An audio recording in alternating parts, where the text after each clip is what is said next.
सबसे पहले आपने जब अपना डीआरएचपी फाइल किया था 7,500 करोड़ के इशू की बात हुई थी, फिर उसको आपने बढ़ाकर 9,375 करोड़ का किया है।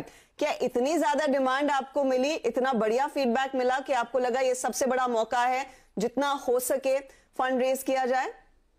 हेलो दोस्तों, अगर आप अपना पैसा शेयर मार्केट में इन्वेस्ट करके लाखों रुपए कमाना चाहते हैं तो आज ही आप स्टॉक के साथ जुड़कर अपना डीमैट अकाउंट आप बिल्कुल फ्री में ओपन कर सकते हैं, जहां पर आपका ब्रोकरेज चार्जेस बिल्कुल ना के बराबर लगता है। ब्रोकरेज लगता है तो सिर्फ इंट्राडे ट्रेड में, वह भी सिर्फ 20 रुपये। तो आज ही आप स्टॉक के साथ में जुड़ सकते हैं, लिंक डिस्क्रिप्शन में है, क्लिक करें और अकाउंट ओपन कराएं। फीडबैक हमें बहुत अच्छा मिला है। I think we very fortunate to get the kind of response we had, and हमें ये भी पता है कि उससे जितना अच्छा रिस्पांस मिला है उतनी ज्यादा रिस्पांसिबिलिटी हमारे ऊपर to actually do this well and to build this well, and I think we are very excited with that. Gaurav, ये जो प्राइस बैंड आप लोगों ने तय किया है 70 to 76 रुपीज पर शेयर, ये किस बेसिस पर आप लोगों ने डिराइव किया, अगर वो हमें समझा सके? कभी भी किसी कंपनी की आप वैल्यू देखें तो वो चीजें भी डिसाइड करती है कि आज बिजनेस कितना स्ट्रांग है और फ्यूचर में बिजनेस का पोटेंशियल कितना है। आई थिंक उसी बेसिस पे ये बैंकिंग कम्युनिटी ने, इन्वेस्टर नेटवर्क ने डिसाइड किया है, and that's how it's been arrived eight.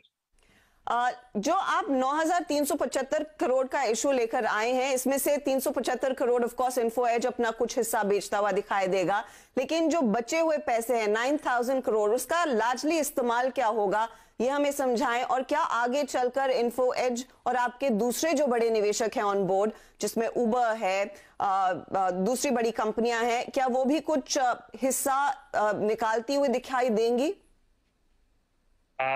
ये जो प्रोसीड्स है ये एसेंशियली ग्रोथ की तरफ यूज होंगे, ऑर्गेनिक एंड इनऑर्गेनिक।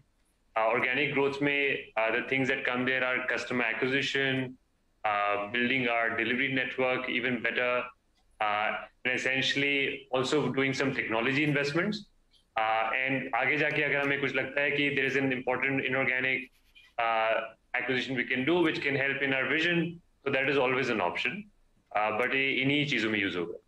और जो आपके एग्जिस्टिंग इन्वेस्टर्स हैं उसमें से कितने लोग थोड़ा सा प्रॉफिट बुक करेंगे, या फिर आप जो बड़ा एग्जिट इन्हें देने वाले, of course Info Edge is going to be going laughing to the bank? I think हमारे इन्वेस्टर्स ने हमें बहुत सपोर्ट किया in all this journey, and we have been very fortunate to have the kind of partners we have had, and I think we will see how it goes in the future, but as I said I think we are excited about what we have in front of in the future for us to build.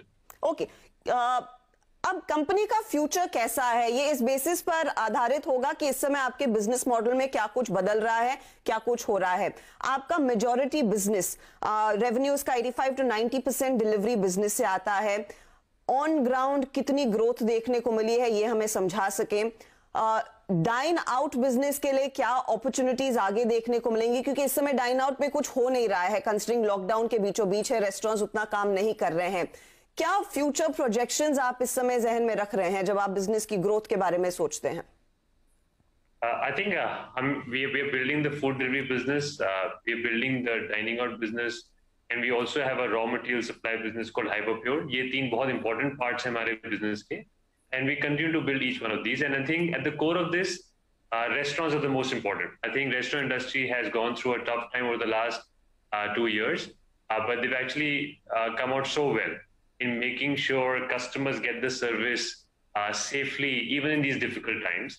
And as जैसे जैसे lockdown खुलेगा, dining out भी वापस आएगा, and we'll continue to do what we've been doing in terms of the tools and the enablement we can do for our restaurant partners to grow the business. अगर आप देखें तो last 5 साल में साथ में काम करके, रेस्टोरेंट पार्टनर के साथ में काम करके, हमने इतना इंपॉर्टेंट फूड डिलीवरी बिजनेस और डाइनिंग बिजनेस खड़ा किया है और कस्टमर को सर्विस दी है, और हम आगे भी करते रहेंगे। तो ये जो कोविड का समय था, जहां पर हमने देखा पहले लॉकडाउन में, 2020 के पहले लॉकडाउन में जो फर्स्ट वेव हम कहते हैं, उसमें बिजनेस पर इंपैक्ट आया। देन अक्टूबर ऑनवर्ड्स एक अच्छी खासी ग्रोथ देखने को मिली, फिर सेकेंड वेव आई, उसके बाद रिकवरी आई है। ये रिकवरी कितनी है, अगर आप हमें औसतन समझा सकें? आपके मंथली एक्टिव यूजर्स कितने बढ़े हैं पोस्ट कोविड? मंथली ट्रांजैक्शंस में कितना ज्यादा इजाफा बनता दिखाई दे रहा है? अगर आप देखिए तो इंडिया में अभी भी जब हम खाना खाते हैं मोस्टली घर से ही खाते हैं, रेस्टोरेंट से बहुत कम खाते हैं। तभी अपॉर्चुनिटी बहुत ज्यादा है आगे जाके। मतलब हम रेस्टोरेंट से कम लाइक 3, 4 या 5 बार खाते हैं एक महीने में, लेकिन बाहर अगर आप कुछ देशों में देखें तो वहाँ पे लोग 30, 40, 50 टाइम भी खाते हैं।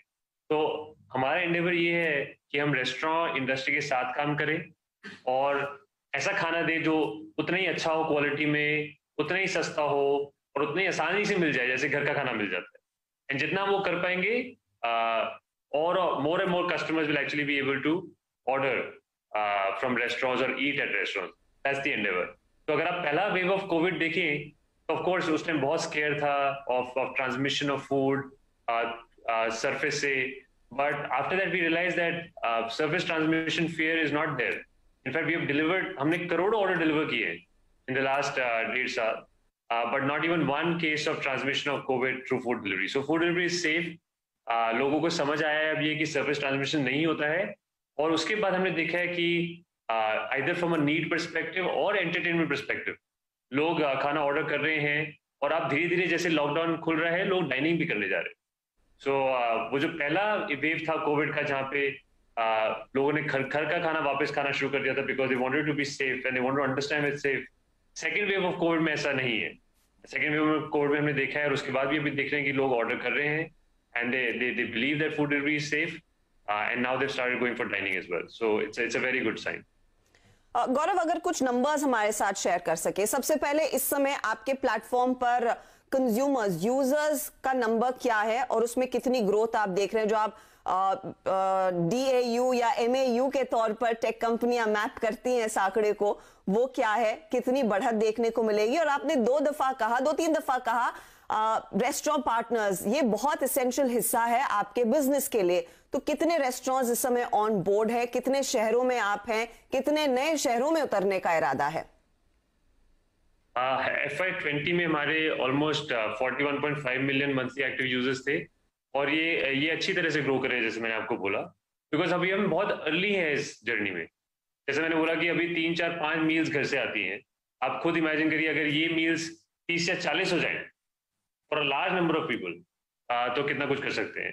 आई थिंक लास्ट 5 years भी बहुत हाइपर ग्रोथ देखा है हमने, और गिवन कि अभी भी लोग मोस्टली घर से ही खा रहे हैं और रेस्टोरेंट खाना कम खा रहे हैं, जितना ज्यादा हम उनको एक्चुअली कन्विंस कर पाएंगे देयर विल बी ग्रोथ। एंड रेस्टोरेंट पार्टनर्स कितने ऑन बोर्ड हैं और कितने ऑन बोर्ड आ सकते हैं? हमारे प्लेटफॉर्म पे अभी अराउंड 145,000 के ऊपर रेस्टोरेंट पार्टनर्स जो फूड डिलीवरी पे हैं, और अराउंड 350,000 पार्टनर्स हैं जो टोटली लिस्टेड है कंट्री में।